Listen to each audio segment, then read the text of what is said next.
We're talking about membership today. I've been in Rotary for longer than I'd care to admit to anybody, and we have been talking about growing our membership, as past President Barry mentioned this morning. Each one grow one is Shaker's theme this year. President Shaker's one of his main platforms for his year. And we have had membership drives, we have had membership campaigns, we talk about membership all the time.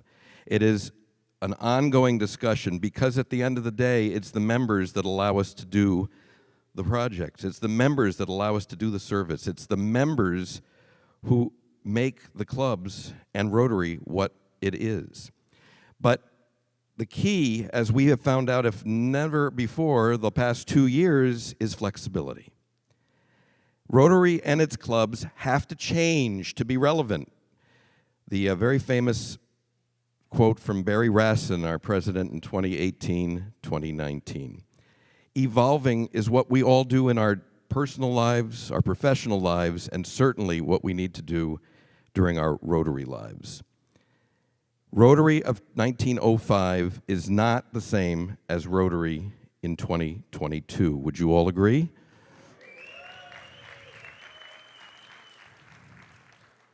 So to that end, there's some important things that we want to make sure you have this morning as takeaways. We're going to share success stories, and we're going to talk a little bit about what each of these ladies has done in their club over the past year as the leaders and inspirers of each of their clubs. Because it's all about how we make a change and evolve in those clubs to not only grow our membership, but also to keep our members happy and engaged. So with that, I would like to invite first up Mary Lou Amlin from the Rotary Club of our District Governor nominee-elect, LaSalle Centennial. Mary Lou? Thank you, Bruce. So as far as our club goes, as far as membership goes, we have a thing where when we have a new member, of course they have a sponsor, but everybody in the club is interested in speaking with them, and they try to engage with them and have conversation or answer their questions. It's something that we do really to involve them and engage them. We also, if we're having any whatever fundraiser or event we're having, we personally ask them, invite them to participate so that they do feel welcome. We also it's something that we do, we call This Is Our Life, This Is Your Life kind of presentations. And so members of our club are invited just to give a little, presentation, 10, 15 minutes about themselves. So this not only helps new people understand the diversity of our club, it also helps our club members know a little bit more about each other.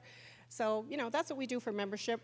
And the thing is we need to retain the members that we do have. So we find that if you engage them right at the beginning, and we make them feel welcome, that they're more likely to stay with us.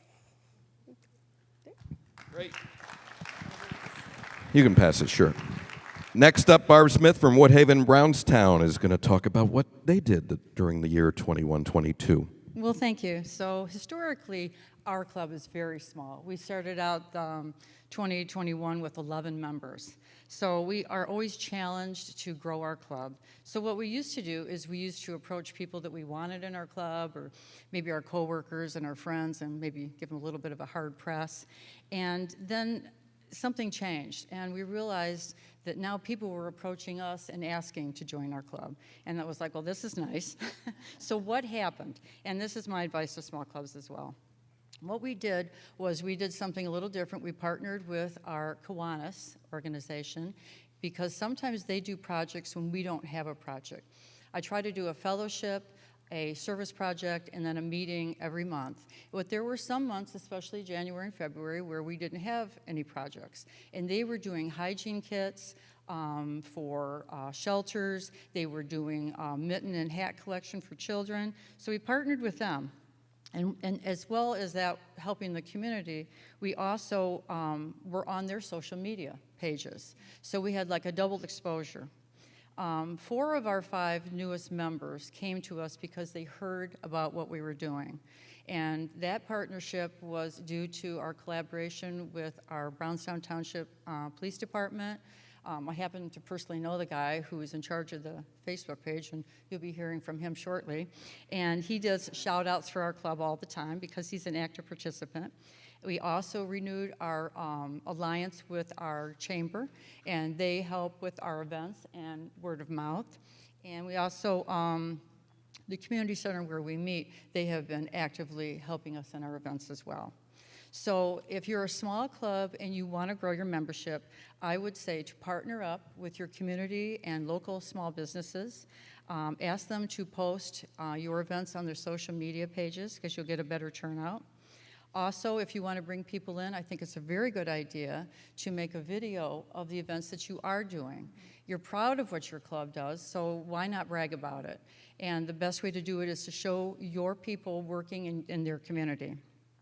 So a case in point is we do a special needs fishing derby. In fact, it's coming up on Wednesday. And that's really, I wouldn't say it's our signature event because many Rotary clubs do it, but I would say that it is a good way to, wait for the groans, hook new members. So, and it really, if that doesn't move you to see a blind child fishing for the first time, I don't know what would. If you don't have a video, I think it's a good idea to steer people to your Facebook page or your website. If you don't have one, I can put you in touch with somebody who does good websites. I would also advise you that we do want members, but we want members that are going to participate and not just fill a seat, or maybe you won't see them for a year. So we take them to coffee or a lunch or breakfast, and we find out what they want from Rotary. We know what we want from them, but what do they want from Rotary? And I think that way you can find something they're passionate about, and maybe if it's clean water, if it's helping children, you can start a service project around their passion. So find the partners in your community, and I think building alliances is the best way to build a good Rotary club. Thank you, Barb. And our last panelist this morning from the Rotary Club of Northville is Jennifer Walker. Jennifer? Thank you. So in Northville, we doubled our club membership in the last 4 years. I think I can't take any credit for that, but I was told I could talk about what the past presidents did. I think the momentum was started by John Kelly, who made the bold move to stop doing weekly Tuesday meetings and do 2 a month, plus 1 service project, 1 social. A lot of our members work, and so Tuesday lunch is hard, but maybe Thursday night bowling is fine, or Saturday morning at the park doing cleanup. And I think that helped a lot. We also, it helps to have great social and service committee chairs. Ours are fabulous. They come up with a wide range of projects to appeal to different interests and abilities. So it's not always, we were planting trees last weekend. Next week we're going to be packing meals for the homeless shelter. So it's not always, out digging and physical labor. We also, about 6 years ago was our 90th anniversary, and we did a 90 for 90 program. So we did a 90-minute service project every month for that year. And so a lot of those projects we still retain and do, today. We also now, Mike Vetter started giving $100 to our new members and asking them to spend that where they felt, the service would be the best.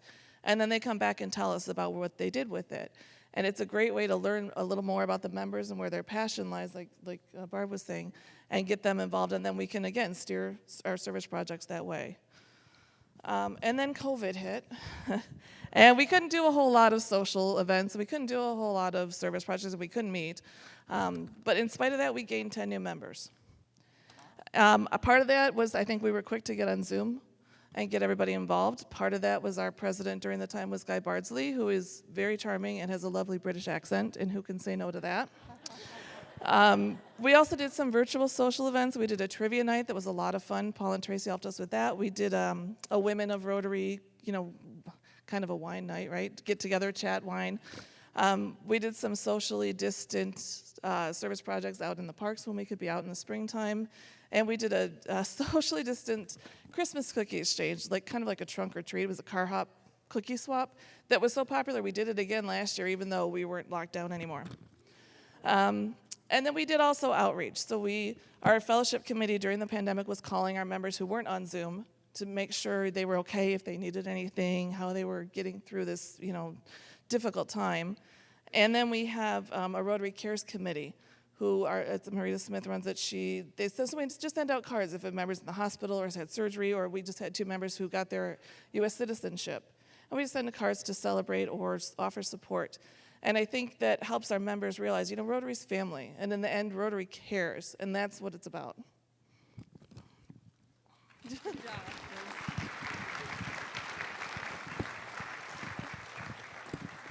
Thank you to Mary Lou, Barb, and Jennifer. Really appreciate your comments about how you've grown the club. Doubling the club membership in 3 years, including during COVID. That's remarkable. Great job.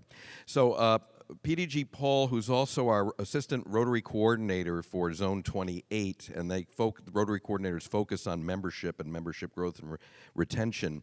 There are 5 attributes for successful clubs. There are more than that, but these are 5 key attributes. And one of them is strong leaders. One of them is clear membership goals and a growth plan, not just a wing and a prayer, but you actually plan out how you're going to grow and how you're going to keep those members. You be active in the local community. We heard earlier discussion about how Barry got 3 new members in just because the East Nassau Club was active in the membership in the community doing things. People see that and they want to join. They want to be part of this great organization that does stuff. Visibility in the community, a strong public image, branding, and making sure that everybody knows that that great park or that great project that you did was a Rotary project. And finally, active, intentional member engagement, or as we call it, the care and comfort of members. Those are the keys that you're going to have in your clubs to not only growing members, but keeping them happy and keeping them doing service in your community for a long time to come. Please thank these wonderful ladies. Thank you very much.